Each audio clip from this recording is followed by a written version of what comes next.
Senators Joe Manchin and Bernie Sanders on Tuesday said they will oppose the nomination of Robert Califf to lead the Food and Drug Administration, FDA, meaning he will need Republican support to get confirmed in the upper chamber.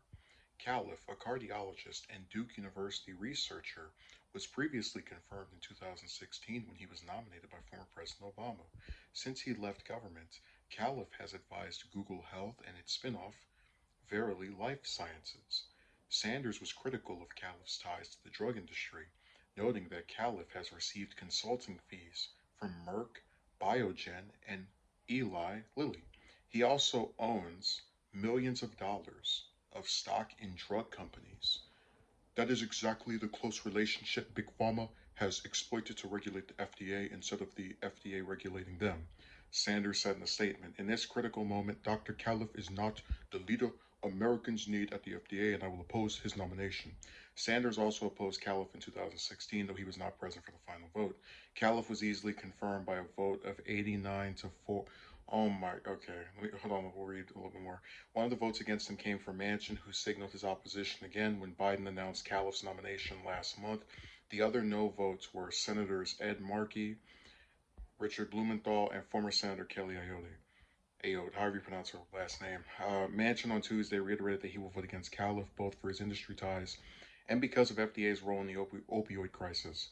I can't fathom why we would confirm someone whose actions failed to swiftly curb the tide of the opioid epidemic and protect the public's health, especially someone who has already helmed FDA as its commissioner, Manchin said in a statement. We need a leader who is ready to reform in pursuit of improving public health outcomes, and Dr. Califf is not the candidate.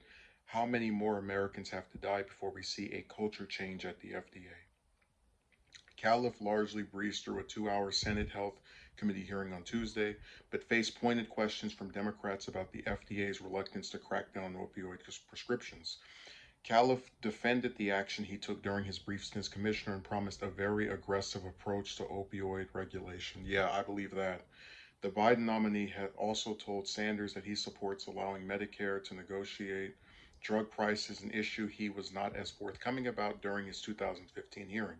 I'm on record of being in favor of Medicare negotiating with the industry on prices, Califf said. Califf appeared poised to be confirmed a second time. There has not been a vote scheduled yet.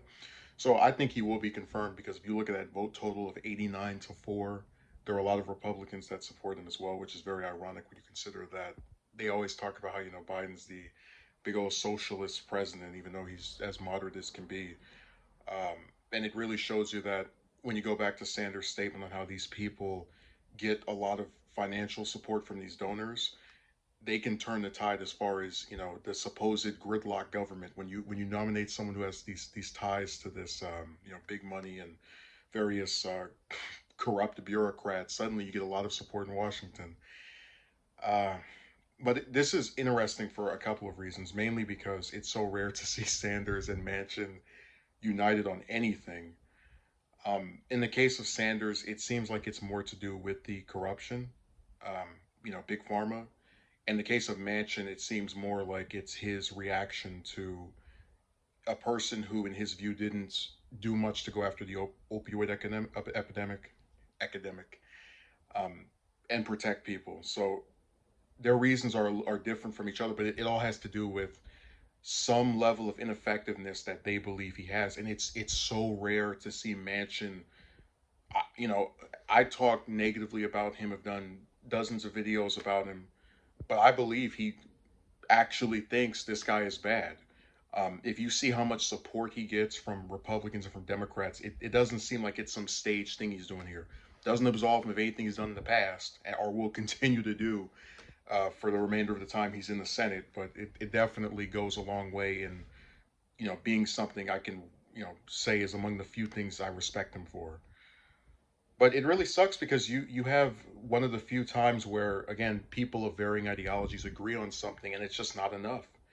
They've had no votes so far, but if you look at that 89 to 4, it doesn't look promising, especially since, as far as I'm aware, and I've tried looking through, I haven't seen any other no votes confirmed yet either. So I think these two will vote against him, and you'll probably see 20 Republicans, 10 Republicans, it'll be enough for him to pass, unfortunately, and we'll be stuck with the same ineffectiveness at the FDA that we had when this crisis broke out initially.